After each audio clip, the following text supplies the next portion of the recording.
We're here. Hey, what's up, guys? Welcome to episode 149 of the Pixel Street podcast. You know the deal by now. Every week we get together and talk about one of the things we love most. That is video games. I am joined today by the sleepy one, Joel Campos. How's it going, Joel? That's me, man. I don't know. I got an Oculus Quest 2. So did Connor. So I'm excited to talk about it. But do you have it at your desk right now? Because I know No, Connor does. It's in my living room. Oh, wow. You call yourself an Oculus fan? Yo, hold on. All right. Here we go. We're gonna do a really quick comparison of Oculus Quest 2. Real quick, this headset recently released, right? I'm back. Well, it released like last fall, like October. Last fall, Yeah, something like that. it's relatively new. So I'm gonna one up Connor because I have He's got the thing. the Pro strap that has extended battery life in it. Oh, look at that! And it came with this Connor, let me see this again. case. Yeah. Connor's really just limp dicking it there. Yeah. Strap. What is that? An Oculus Go over there, circa 2016? Is that one of those box so VR things? Funny, I haven't even been introduced yet. Already getting ragged on. All right, we're also joined by Connor, who I guess has an Oculus Quest 2. I also have an Oculus Quest. I do, and I'm gonna strap some massive ass AA batteries to the side of this bitch and have way more battery life than Joel Campos, Mr. Sleepy himself, could ever wish to have. Yeah, except for the problem, your plan is flawed, because then you're just gonna have a broken neck from all the weight listen, of all those batteries. I got this. Joel, it's okay. He's already got a big enough head. His neck can support it. But See? no, one of these times, next time it's just me and Connor doing a podcast, we're gonna do it in VR. I'm gonna figure it out because I saw a YouTube channel where this guy reviews VR games, but he does it all in VR. Like, it tracks his hands and he just like stands there and talks to a camera. Essentially, you can record yourself. Oh, we're gonna do it. That would be cool. We're gonna VR it up. Hell yeah. All right, but we are not talking about VR today. This week we will be discussing. Oh, okay. Sorry. This week we will be discussing our games of the year so far in 2021. We also have a couple community suggestions or submissions, whatever you want to call it. The future of Halo, and it looks like television commercials are going to be coming to your console and PC games very soon. We'll get to that here in a little bit, though. But I think we should just start off right now. The day we are streaming, recording this is June 30th, 2021. We are halfway through 2021. Guys, time's moving fast. I don't like this. I'm old. Yeah. I totally. So I was looking. Since obviously we're talking about our favorite games or what we think the strongest releases of this year have been so far.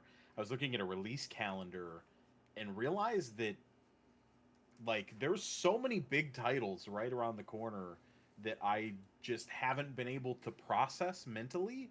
Like Forza Horizon 5, I just found out about, and I'm going to have my hands on it in just a couple of months. What the fuck, man? Where did all this time go? I don't get it. Right. But yeah, so I went out and I asked people, hey, what is your game of the year so far? And like I said, we did get a couple submissions on the Facebook side, of all places. We have a comment from Michael Choate. I think he kind of misunderstood that I was talking about games already released, but he says he is very much looking forward to Metroid Dread. He says, I wanted to see the Metroid story continue from where Fusion left off, and we are getting a sequel to that 19 years in the making. Agreed. That is so incredible that game is coming out.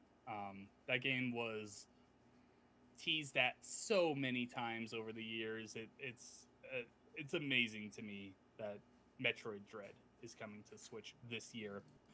We also have a submission on our Discord, which you can join by following us on Twitter and finding our pinned tweet, by Mike Zoke, the guy who actually guested with us last week. He says, my current game of the year is Resident Evil Village. It all of the problems found in RE7 while simultaneously painting a rich and dark narrative that never pulls its punches. Everything about it is masterfully designed. The gameplay, level design, bosses, enemy variation, puzzles, and exploration all come together to create an experience like nothing else offered by the franchise, all while still being extremely reminiscent of what has always made Resident Evil what it is. Just like RE4, it is a perfect example of how to reinvent a series while staying true to its roots, and that is a submission from a writer. Yeah. I'm more impressed that somebody talked about that game without bringing up the mommy milkers. So Yeah, it's like the running meme about Lady that game. Dimitrescu. I don't even know how to say the name. It's something like that. So yeah, we got hold on. Resident Evil. I saw a thing today that said, "Lady, however you say her name, her ass has more polygons than the entirety of Resident Evil 1."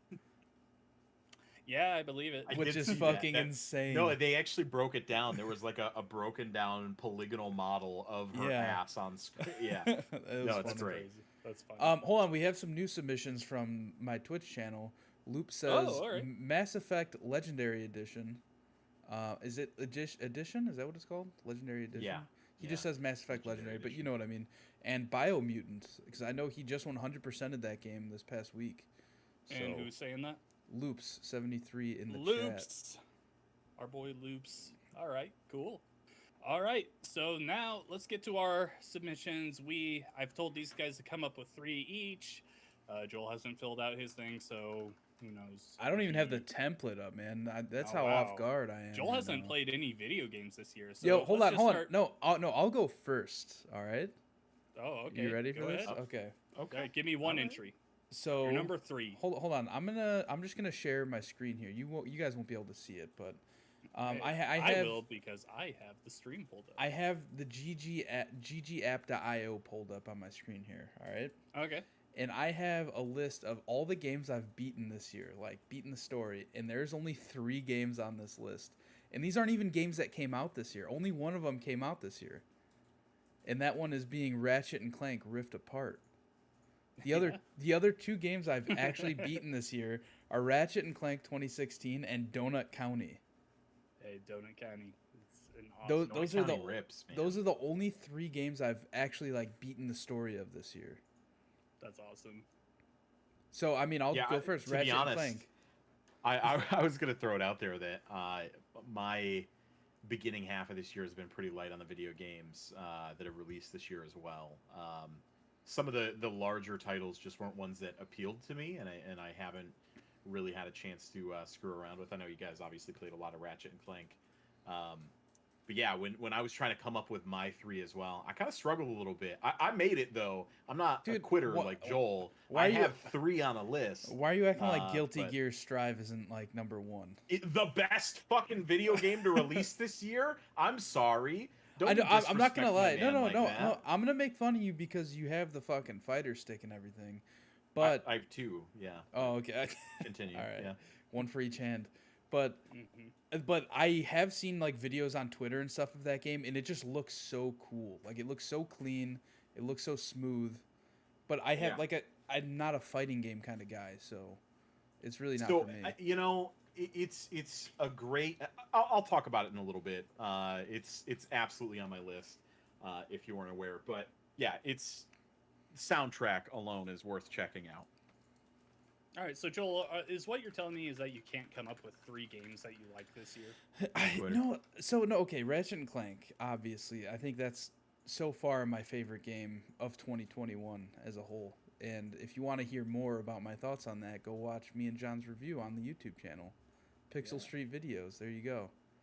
So let me look at a list of games that I've played this year. I cannot remember. Connor, give me your number 3, even though it's a cheat. Sure. So I will say, I just talked all that smack to Joel. I did cheat for my number 3 slot, and I put a game that came out last year. That said, there's a reason that I put it on this list, and a reason that I think it's valid. And that video game is Hades. It is incredible. You play as Zagreus.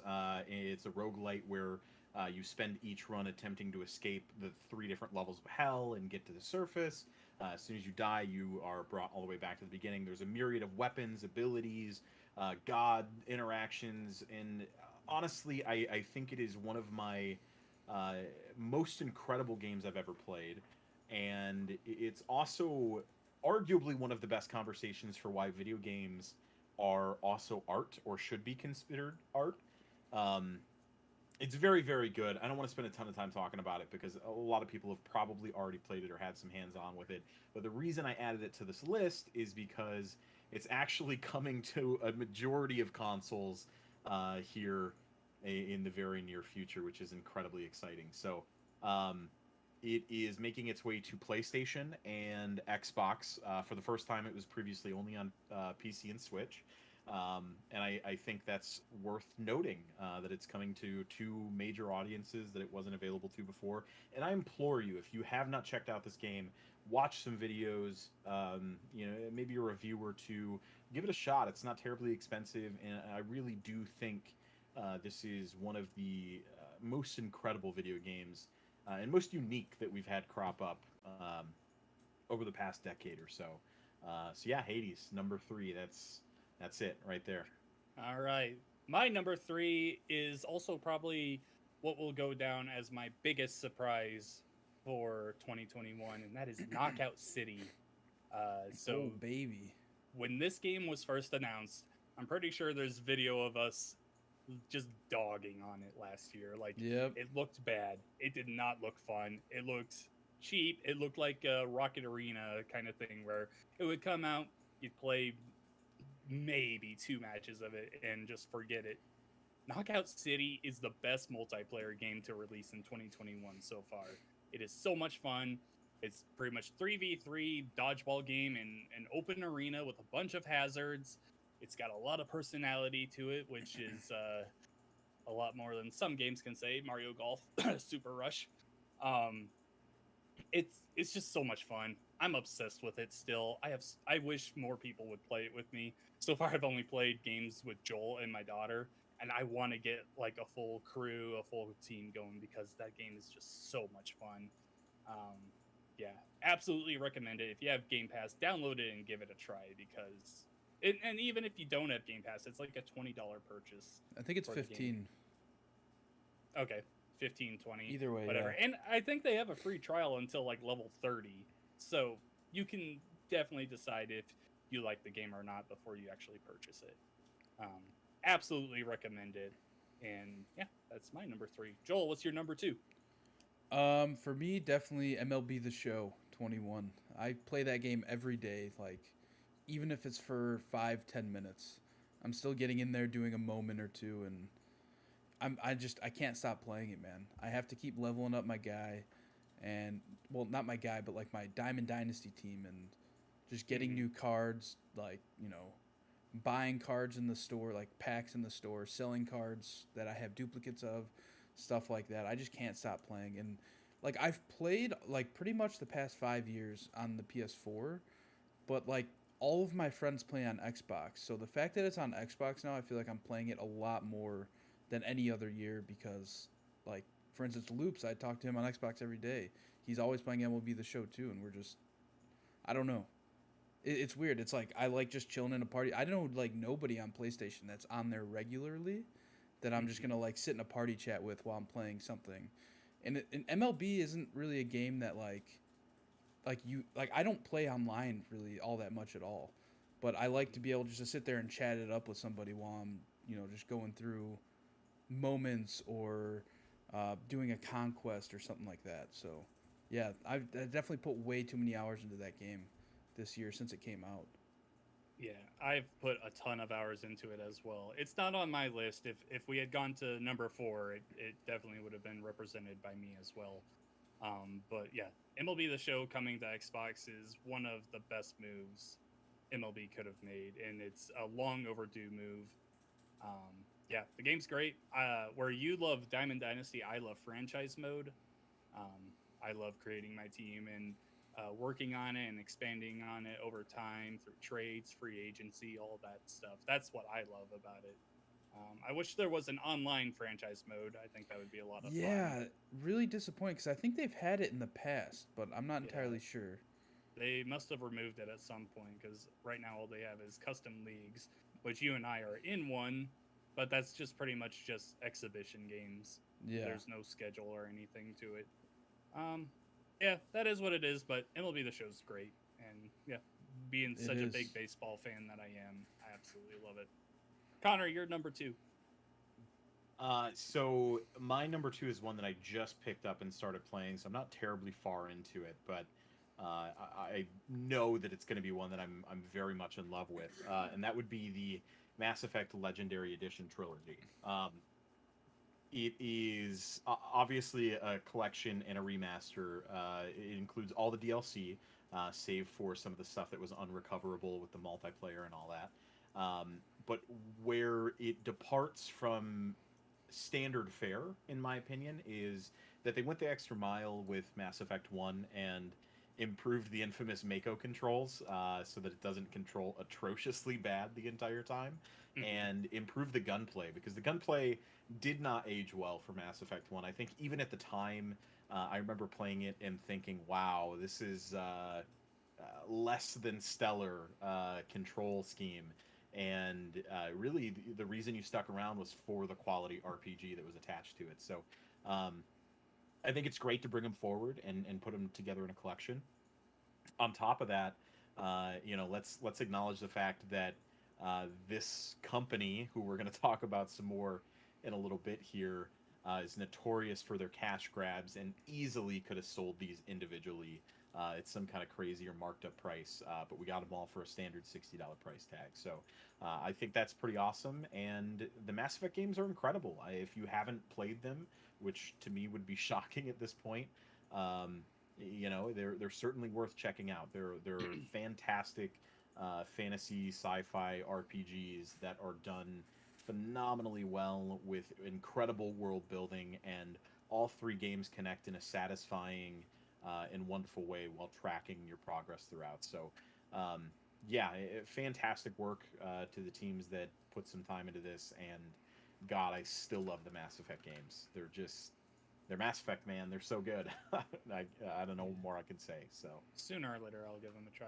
I do want to give a quick shout out though, because you mentioned EA being EA, and just think about this, that just recently Burnout Paradise Remastered re-released on the Switch like 3 years after it came to Xbox and PS4 for full price, and you get 3 Mass Effect games for the same price as that originally had. It's not a move that I would have considered EA doing. Like I said, I think it's very easy to have squeezed a lot more money out of something like this. So I could have also seen them just remaking the first one and just leaving the other 2 out. Exactly, and then using them for further cash grabs in the future or something. So very, very solid collection. So all right, my number 2 is a game that Joel has already mentioned, Ratchet and Clank Rift Apart. As Joel said, check out our review from over the weekend on our thoughts on the game. We finally got around to recording a session where we talked about it, and man, there's just not much more to say outside of what we covered there. Graphics are amazing. The storytelling is right there. Gameplay's great. There were a few bugs for me and everything, but man, that game is so enjoyable. And it's really the only true next-gen experience that we've had so far on the PlayStation 5 or the Xbox Series X. That is a game that I know I've had this conversation with Loops on Twitter. He says that it could potentially come to PS4, but man, I just don't see it. I don't see PS4 being able to run that game at all. Yeah, I don't think that could come. If it did come to PS4, I don't think it would be the same. It wouldn't have the same effect. You know what I mean? No. There would be load times in there, which would kind of take you out. Instantly running through the tears and everything, and how quickly you run through them.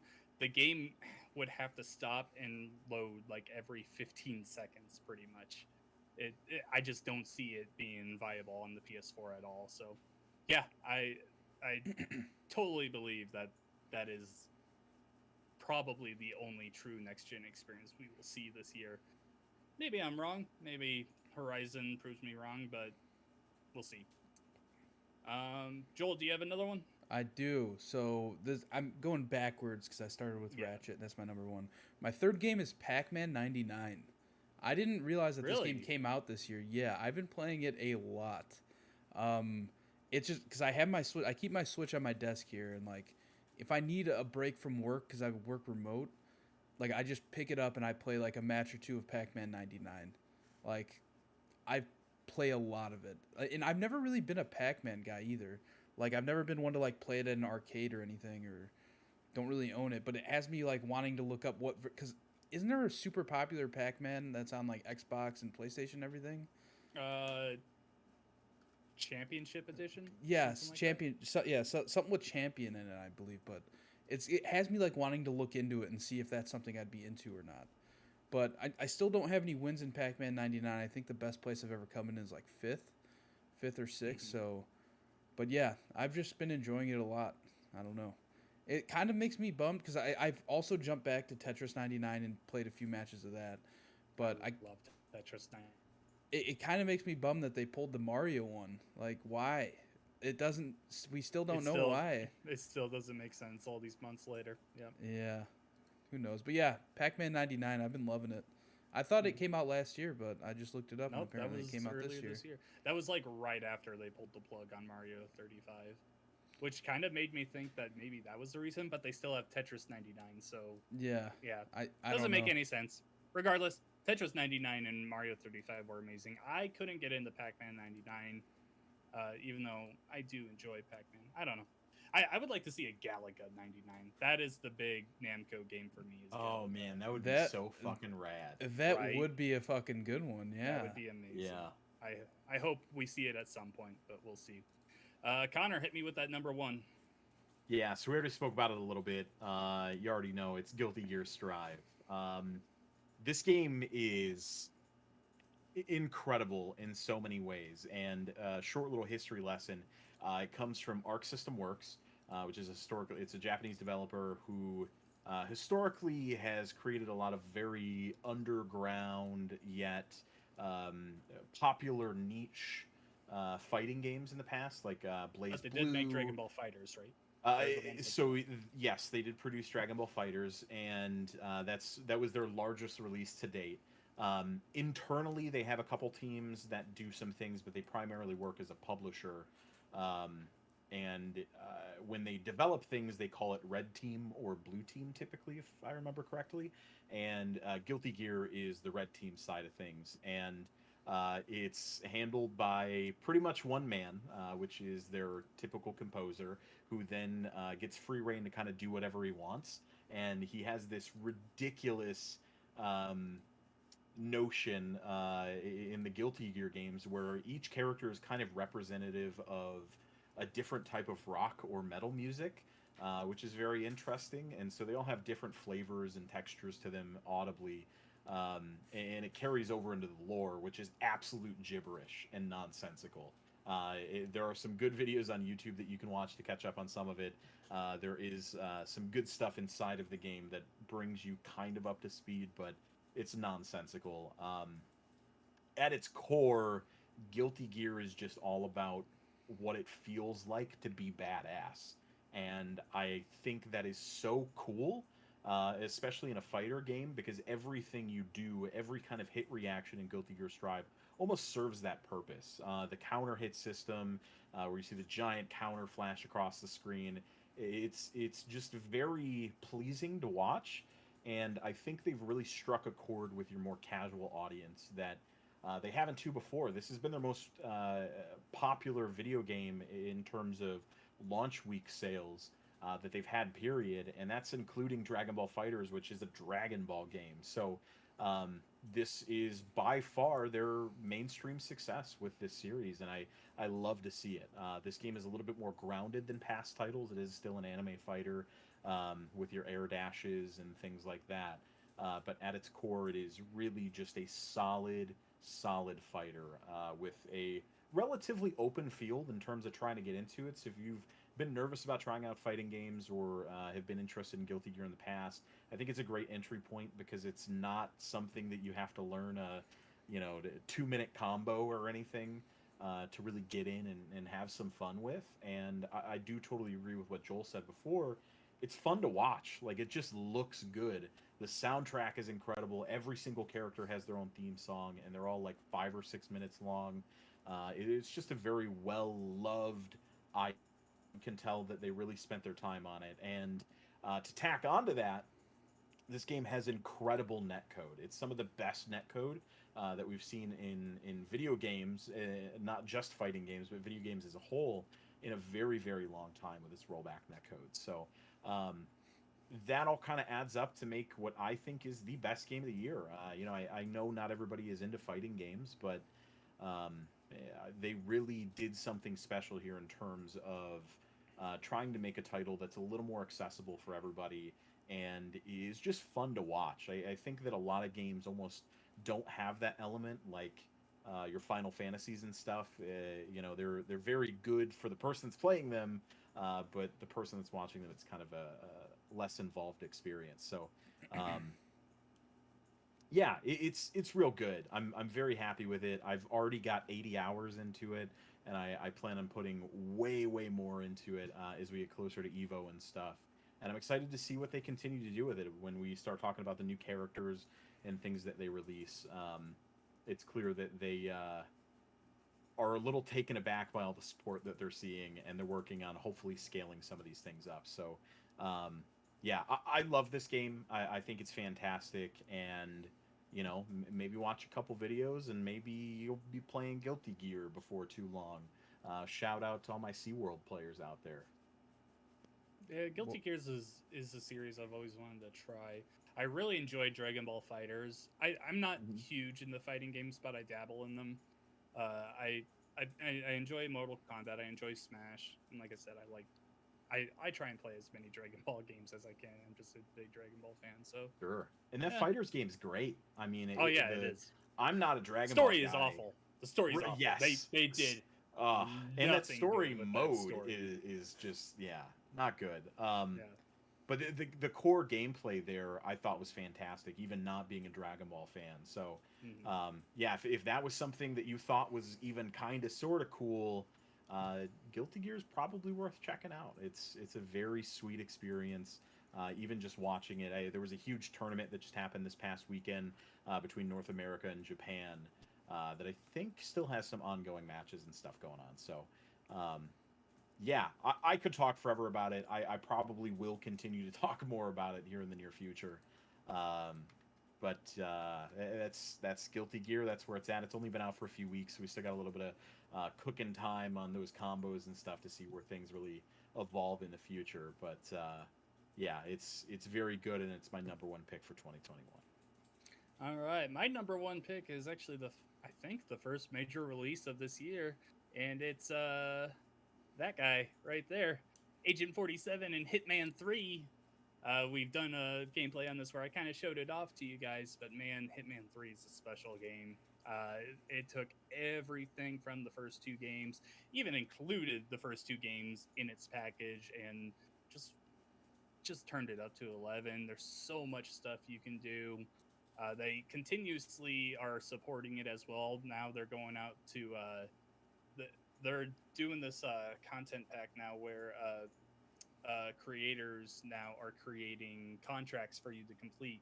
So like my favorite YouTube channel, Outside Xbox and Outside Extra, they have made contracts that you can go through, and it's like there's like a bunch of little like hints and tidbits to them and their gameplay videos and everything. It's so great. There's not much more for me to say on Hitman 3 that I haven't already said. It's brilliant. I absolutely love it. I hope you give it a try, even if you're not the biggest stealth fan, because I'm not a stealth fan, and I've just absolutely fallen in love with it. Not sure if it will remain my number one game throughout the year.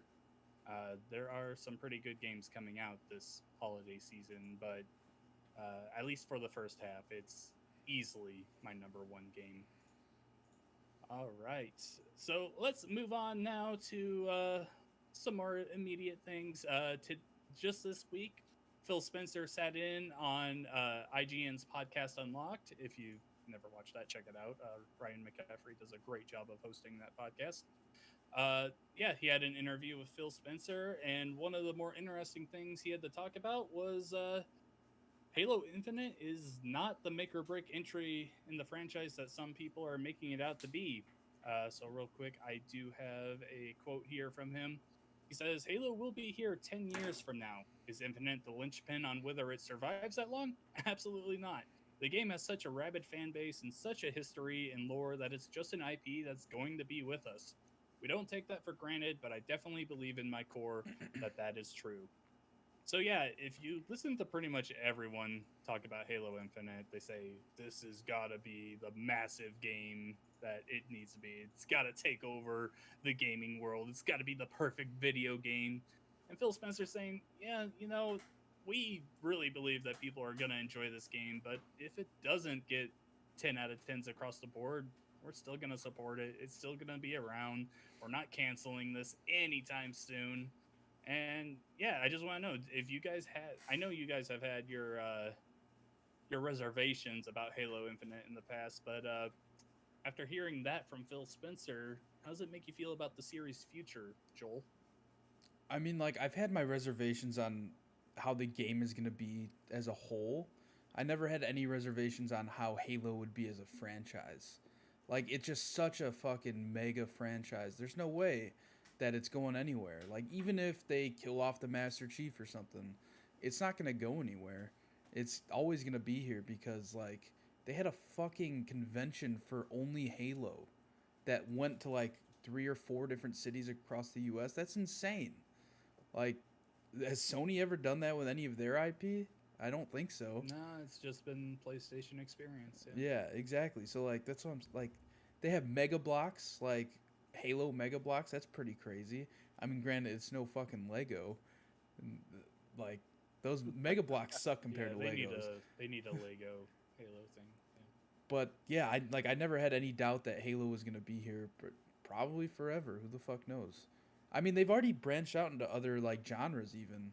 Like there's Halo Wars RTS. There's Halo Spartan Assault, which I don't even know what kind of game that is. It's like a top-down shooter, adventure, shooter thing. Yeah. So I mean, like, yeah, it's not. I mean, there's a reason that that's not included in me and Will's Countdown to Infinite. But yeah, I mean, like, there's like they have options. You know what I mean? Like they don't. I don't know. Like Halo Infinite could flop, and yeah, we might not see another Halo for 5-6 years, but it'll be back regardless of however it does. It's not going anywhere. Connor, what do you think of all this? Yeah, I think Joel's pretty spot on, to be honest. I think if anything is predicated by the reception of Halo Infinite, then it's maybe some people's careers at 343. Aside from that, I mean, to me, the Halo name has always been inextricably linked to Xbox. Studio franchise, whatever you want to call it. Brand is the word I'm looking for. When it was with Apple, Connor knew it well, was an Xbox franchise. Listen, dude, that was a short-lived thing. So, no, Halo to me has always seemed kind of too big to fail in a way. I think even if we end up with some shitty titles here and there, at the end of the day, they're still going to keep striking things.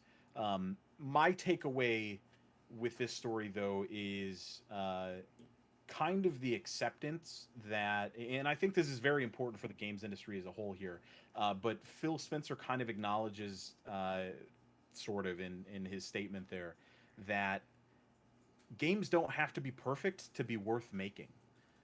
You can have a video game that's not a 9 or a 10, and it's still a good video game that's worth playing, that's worth checking out.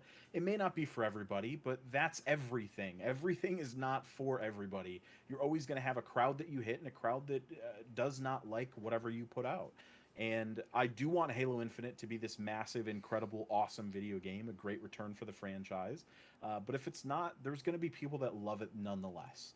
And, Phil name dropping those people and recognizing them and saying that Halo has a rabid fan base, to me, is the right answer on this. I think predicating the future of Halo on anything other than diehard fans showing up for ridiculous conventions in a bunch of cities just to, play some Halo or something, that to me is more important than whatever the reception the rest of the franchise is, because we've already had Halo 1, we've already had Halo 2, 3, so on and so forth. Like, the legacy is cemented there.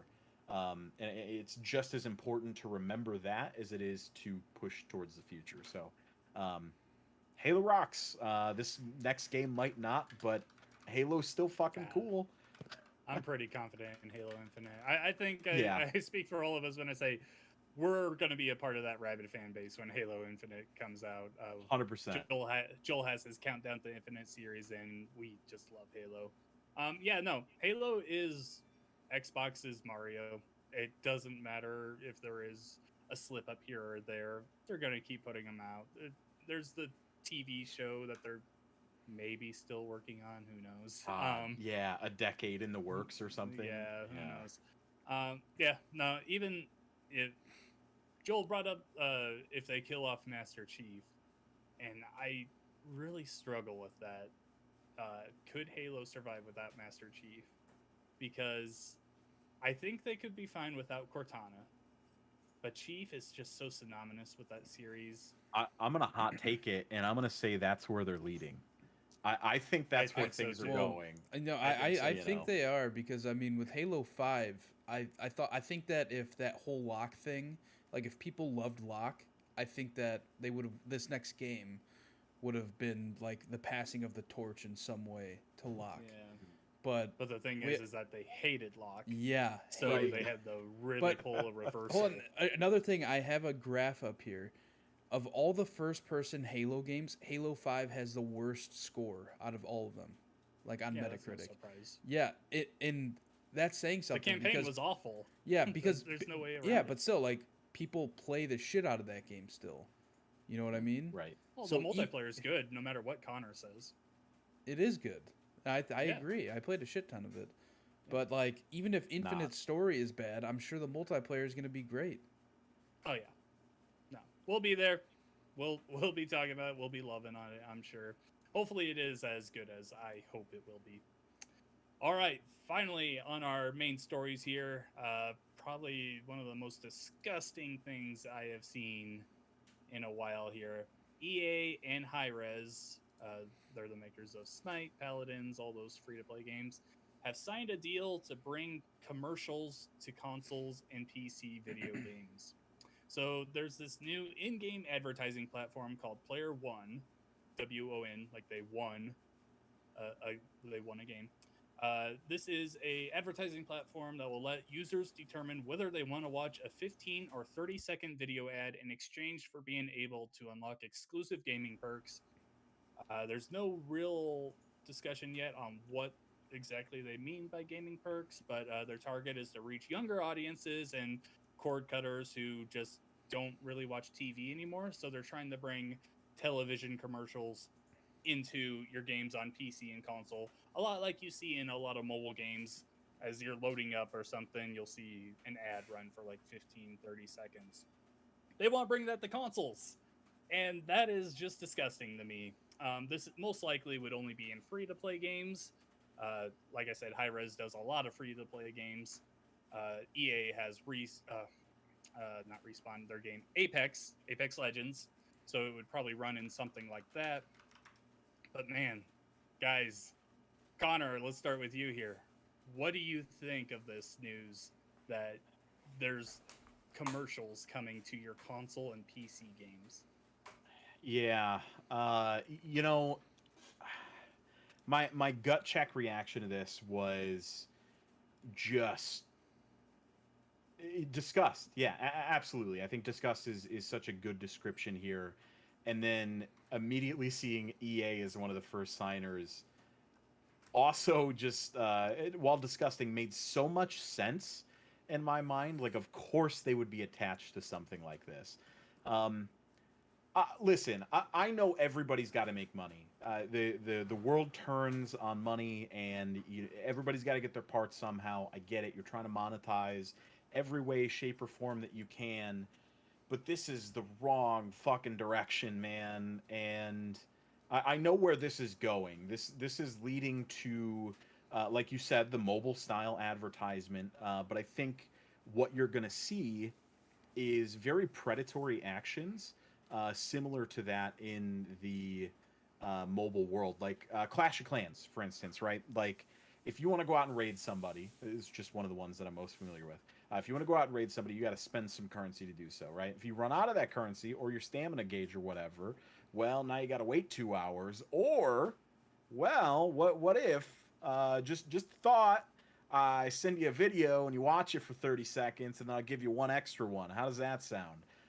And that shit's been going on for ages, and I hate it, man, because like in theory maybe it's not the worst idea, but then you get development platforms that are specifically modeled to make it so that the player's best choice is to take that route, and that's what I'm afraid of happening here.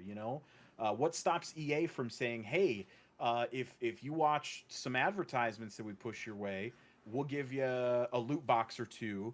But then what if EA starts saying, well, this loot box is guaranteed to have one item in it that you really could possibly want, whereas our regular ones aren't, and now you're trapping people into this like vicious consumerism cycle, and I don't like it, man. It's a very deep, dark rabbit hole that is incredibly slippery, and I think any movement in this direction whatsoever is the most negative fucking thing to happen in the games industry in a long fucking time, man. And frankly, I am seething with anger about this.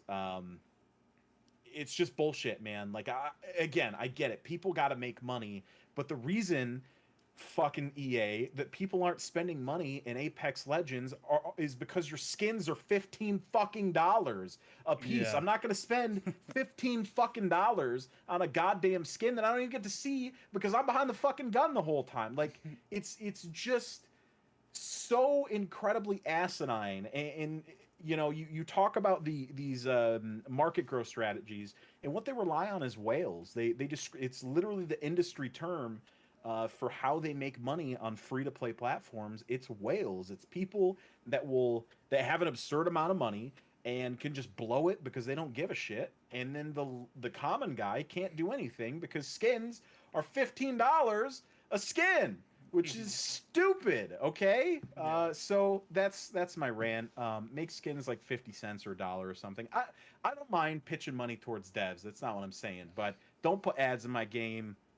I'm fine with them on my home screen. That's whatever. So Xbox, you get a pass. PlayStation, you get a pass. But the moment you start interrupting my gaming experience, whether you're asking me about it or not, the fact that you're like asinine enough to ask me in the first place tells me everything I need to know. Yeah, I'm so angry about this. I'm going to jump in here real quick before we go to Joel, but you mentioned a slippery slope. And my thing with this is just the first step. Right? Like, we don't have confirmation that this is only for free-to-play games. In Hi-Rez, of course, all they have is free-to-play games. But we know EA.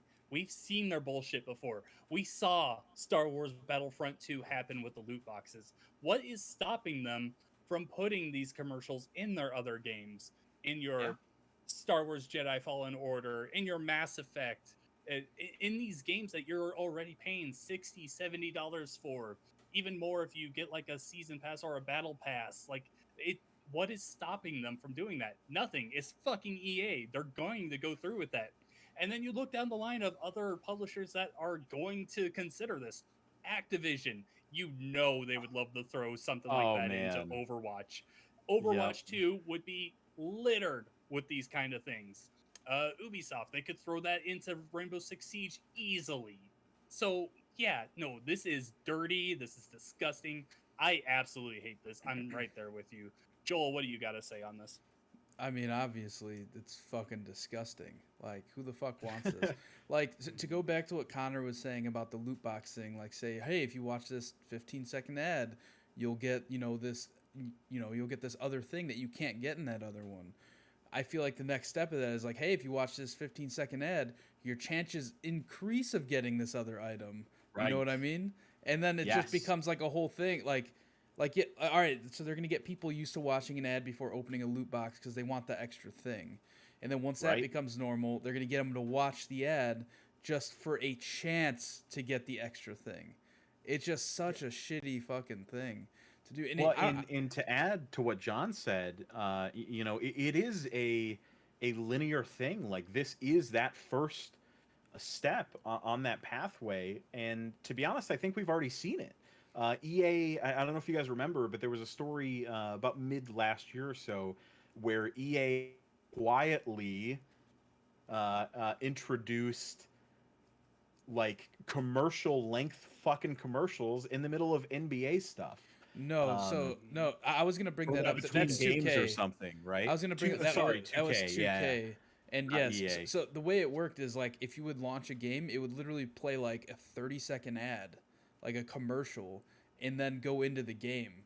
And people realize like, Crazy. hey, like it's not like that's a load screen or anything. It literally would just play the ad immediately when you hit A. So it's like, what kind of bullshit is this? And obviously they took it out because everybody got super pissed off about it. And which is like, to be fair, it's like that's a paid game, right?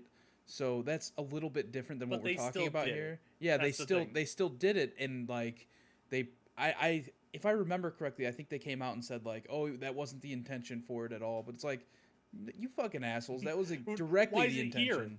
Yeah. Yeah. Yeah, like So I have no problem with a game developer taking a deal with like Mountain Dew in like a Grand Theft Auto type game to yeah, put like a yeah, Mountain Dew billboard in the game somewhere, or like a few of them.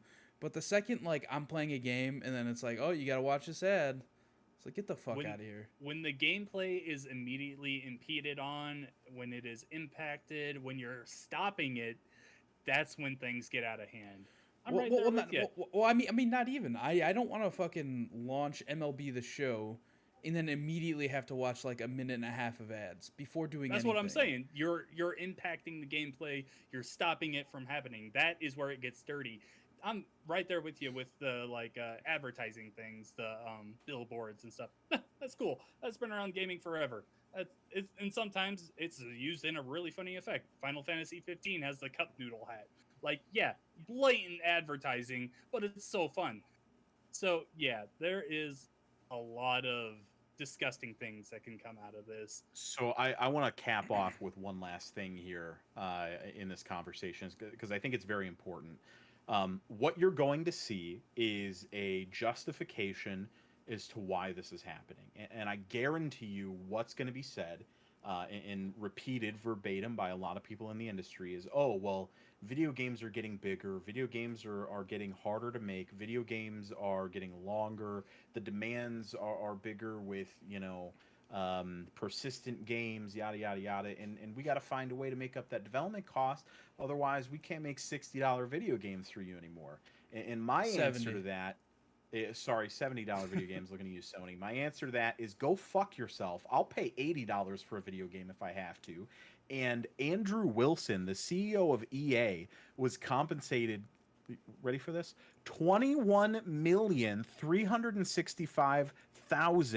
$21,365,751 between stock options, bonuses, yada yada yada, everything else. But we don't have the money. 21.4 million fucking dollars. When, I know I'm swearing a lot this episode. We'll put a warning at the beginning of it or something. I don't know. No, we won't. Yeah, you're This right. is live stream, Connor. Yeah, this is live. Yeah, you're already locked in. You're stuck here. Earmuffs. $21.4 million to somebody that, what does he do?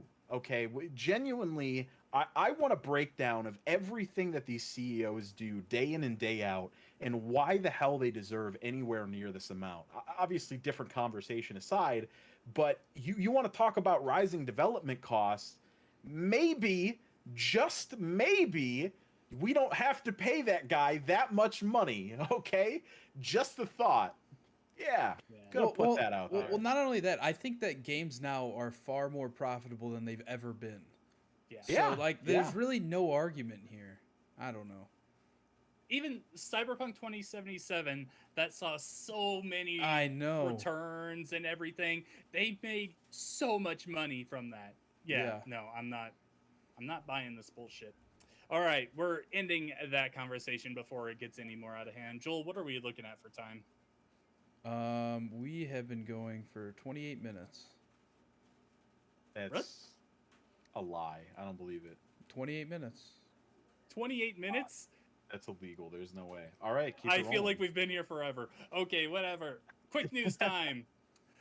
Bloober Team is working with Konami. This is confirmed. This isn't that bullshit with what's that indie studio that's working with Sony. I lied. 50 minutes. Okay, Yeah, I you were knew a that liar. wasn't right. Yeah, you're full of it. What's the studio that was being? Oh They God, thought Blue Box. Kojima. Is that it? What? Is it Blue Box? Yes, Blue Something Box. box. Blue Box. Okay. Yeah. So this is confirmed that Bluebird, the makers of The Medium and the Blair Witch game, they are working with Konami. So the first thing that's come to everyone's mind is this a Silent Hill revival? Probably. I don't know. I just don't. I don't see Bluebird working, going out of their way to work with Konami to make a new game, especially when they have such a good relationship with Microsoft. And Like they've pretty much only made horror games Yeah. for the past like 3 or 4 releases. So, Yeah. you know, I think it absolutely makes sense. Another notable thing in this story, though, was that they said there was something else in the works with a prominent Japanese developer. Did you see that statement? Another Silent Hill thing with a prominent. Yeah. Yeah, so we're that getting a thing's also Silent Hill's been thrown out there pachinko for machine. Yeah, they Is are. what's it's a pachinko. You just the thing. There's a pyramid head Boink, guy, boink, and boink, boink, yeah, boink, boink. he's Yeah. the pegs actually. Yeah, the pegs are just. Mhm. It's, this bit's going on too long. Continue. Yeah. All right. Our July games with gold are Planet Alpha, Rock of Ages 3 Make and Break, Conquer Live and Reloaded, and Midway Arcade Origins. Let's go. I'm so excited about all 4 of these games. Hey, Conquer's a great game, man. I was gonna say I'm very excited for Conquer Live and Reloaded because I've never played this version. I've never of the played game. it at all. I've only played the N64 version, which is on Rare Replay, and this is an Xbox, an original Xbox game that still looks gorgeous today. Like, Joel, go and look up a screenshot of Conquer Live and Reloaded, and just tell me what you think the first time you see anything in it. Because can I just the like pull up some lighting, gameplay? Go for it. It right. looks beautiful for an original Xbox game. It'll be up on the stream as well. All right, yeah, go for it because man, yeah, okay, it does look this good. looks way better than my memory of it. Yeah, that's original Xbox. Like, I played a good gameplay. chunk of this game, and it's something. Let me tell you, it's a lot of fun. Something. I'm gonna have to try it out because it looks pretty cool. Yeah. So yeah, I've only played the Nintendo 64 version and also the version in Rare Replay. They're the same thing. So I'm very excited to give that other port a try. As for Midway Arcade Origins, I didn't get a chance to look that up. I don't even know what's in there. I probably should have, but I know I saw some people on Twitter pretty excited to see that on the way as well. I'm looking it up right now. You ready? Okay. Yep. Midway Arcade Origins on Wikipedia has 720 degrees, APB, Arch Rivals, Bubbles, Championship Sprint, Defender 1, Defender 2, Gauntlet 1 and 2, Joust 1 and 2, Marble Madness, let's fucking go. Love that game. Pit Fighter, Rampage, Rampart, Robotron 2084. Rampage? Yeah, I'm down for Rampage too. Oh, I love Rampage. Root Beer Tapper, cool game. Satan's Hollow, Sinistar, Smash TV, also another good one. Spy Hunter 1 and 2, Super Off-Road, Super Sprint, Tubin, Total Carnage, which I know people love, Tournament Cyberball 2072, Vindicators Part 2, Wizard of War with WOR, I don't know why, Xenophobe, and Zybots. All right. Those are some good games. I'm definitely excited for that. Absolutely love Rampage. Yeah, so at least the backwards compatibility games are good this time, but still those Xbox One games, come on, Microsoft. Give me something better here. Whatever, we have Game Pass. All right, and alongside that, we also have our PS Plus free games, A Plague Tale Innocence, which is the PlayStation 5 version, which I believe just recently came out, or it's about to come out. Call of Duty Black Ops 4 and WWE 2K Battlegrounds. I absolutely love A Plague Tale Innocence. If you have a PS5, definitely give that game a try. I'm definitely going to give that upgraded version a try. I love that game. It's also on Game Pass, isn't it? The Xbox One version is for sure. I'm not sure about the upgraded version. I'll look into it. I would imagine, but I don't know. Till Innocence releases for next gen consoles next month, so in July. So yeah, it must be day and date then. Yeah. As for Call of Duty Black Ops 4, cool. That's one of the. That's probably. Well, I think 3 was weaker, in my opinion, for the Black Ops series. 4 was just eh. So yeah, whatever. WWE 2K Battlegrounds, I've only heard is just a trash fire. Like, don't play that game, probably. All right. So sorry. A Plague Tale Innocence. It is a free upgrade, so if it is on Game Pass, it should be upgraded automatically. All right. Rad. Play it. It's so good. Joel, I want to see you play it. I do want to try it out. All right. Next up on Quick News, Diablo 4 will have fully customizable characters. This is actually pretty big news for Diablo. Yeah. Who, they like to keep to their characters. You could like change the armor before, but now you can change the face, the skin color, the hair, everything. So I genuinely had no idea. I genuinely had no idea that there was not a character customization option in the Diablo games. No, it was very much whatever they gave you. That was your character. The only thing that made it your character was you named them. That was it. Next up, Todd Howard first pitched the Indiana Jones game in 2009.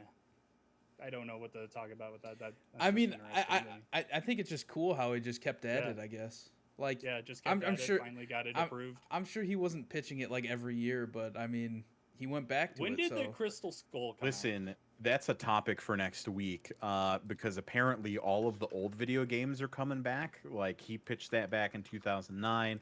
We're getting Metroid Dread finally after an ungodly amount of time. So the question is, what video game would you want to actually release that never did?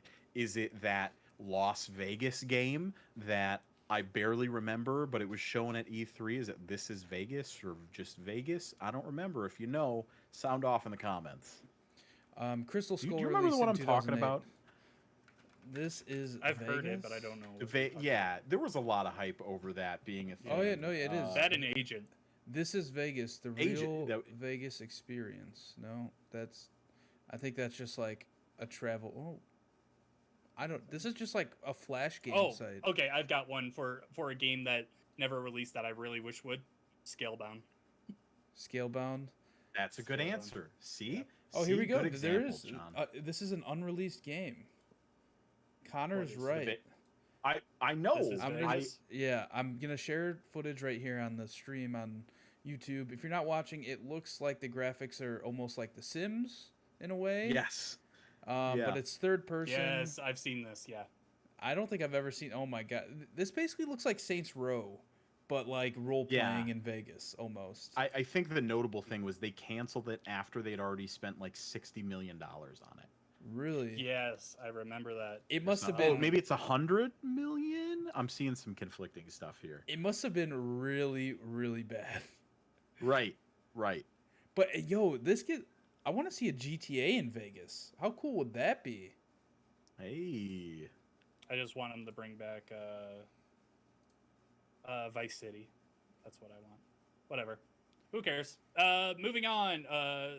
In other Todd Howard news, he says Elder Scrolls 6 is still in the design phase. So don't expect that to come anytime soon. Yeah, I mean, so kind of related to GTA, where GTA 6, they said it's going to come out in like 2026 or something now, right? Yeah. Consider yourself lucky if we see anything on Elder Scrolls 6 by 2025. Seriously, I can't believe that.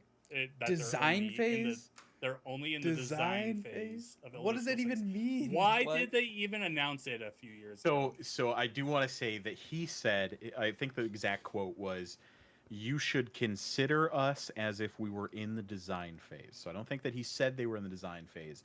So that could mean they're earlier than the design phase, actually. So we're never getting this video game. Stop asking for it. There is no Elder Scrolls 6. I saw a headline that said Todd Howard just now decided to make Elder Scrolls 6. Yeah. All right. And then last up on our quick news, a little bit of a downer.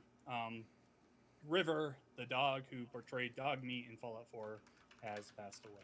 So Rest in peace, Yeah, Popper. this was really sad. I saw. Did you see the whole Twitter thread? Yeah. Yeah.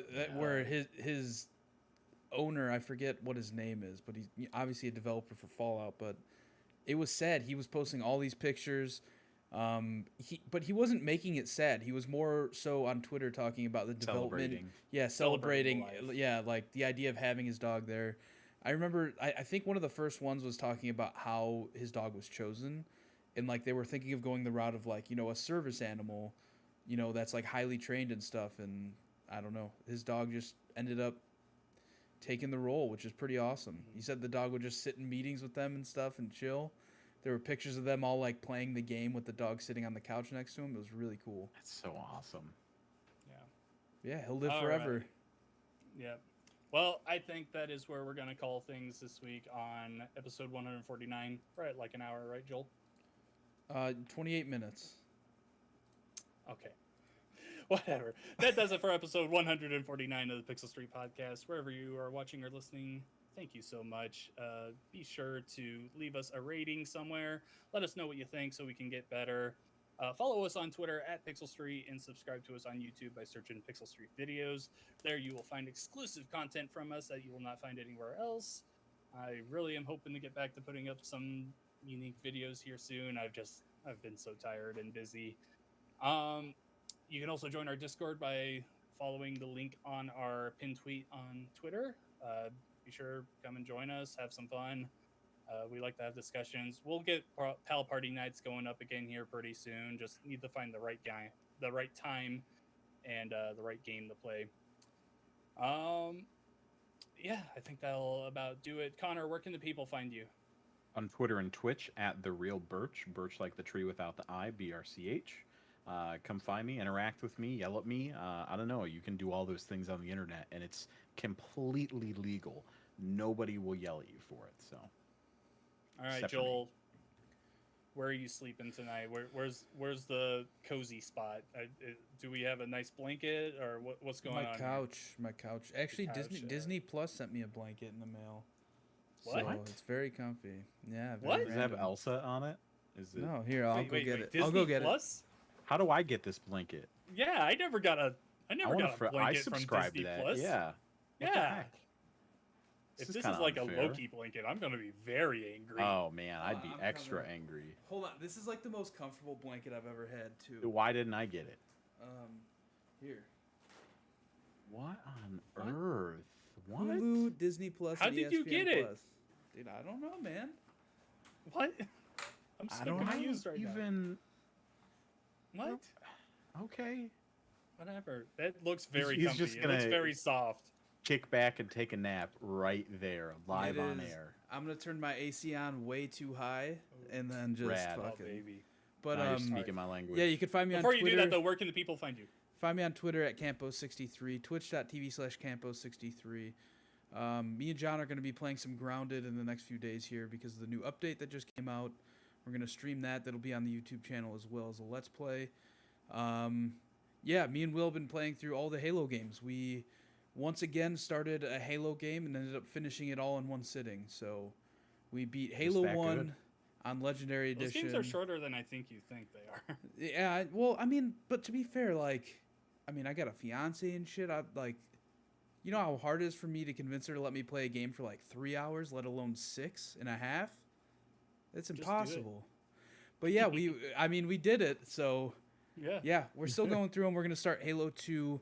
I'm off work Monday and Tuesday next week, so we're probably gonna start Best them Halo. then. Nice. We're doing the first 3 missions of Halo 2, then all of ODST, then finishing Halo 2, because we're fucking crazy. But yeah, All right. go check that out. Yeah, be sure to check that out. As for me, you can find me on Twitter at RevXShadows. You can also find my writing on GamePer. I was going to talk about Mario Golf Super Rush in here, but maybe I'll just make a review video and put that up. I also just sent in a article to be edited for a Mario Golf, well, not really just Mario Golf, but just Mario sports in general, how they're losing their charm on Switch. So be sure to look out for that over the weekend, and as well as the 100 other articles I've put out this month. But yeah, I think that's going to do it for us today. Be sure to come back same time and place next week for, guys, Next week's episode 150. Jeez. Right? Yeah, maybe Connor will wear pants to the next one. Probably I not. won't. It's not. Listen, buddy, you're lucky I wear clothes at all. Okay. All right. So Gotta cut you off there. Thanks so much for watching and listening, guys. Bye. Bye. break it up. I can't.